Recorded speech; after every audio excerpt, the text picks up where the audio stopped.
Problemi me përmbytjet në lagjen Prilevska të Kërçovës vazhdon edhe sot, edhe pse gjatë ditës së djeshme disa prej banorëve u kthyen në shtëpitë e tyre për të pastruar, rreshjet e dendura të shiut gjatë natës e kanë përkeqësuar sërish situatën. Niveli i ujit të lumit të Zajazit është në rritje, ndërsa banorët shprehen se në këto kushte është e pamundur të kthehen dhe të jetojnë në shtëpitë e tyre. Ovdje se stojimo momentalno katastrofalna, kako će gledate sami na dvoreshme. Situata momentalisht është katastrofale, si që shikni edhe vetë të gjitha gjërat i kanë nxjerrë nga shtëpia. Dje me bashorten e pastruam, ndërsa sot uji po vjen përsëri. Këtu nuk ka jetë, nuk jetohet në këtë lagje.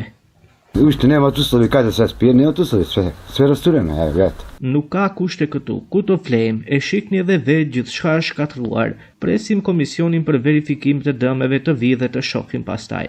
Železnice nikako plipskata, mnogo poplav imаме, a čekam na nadejść imam nepriključitelno da ne pomoga da niko pokrije, da niko tepit.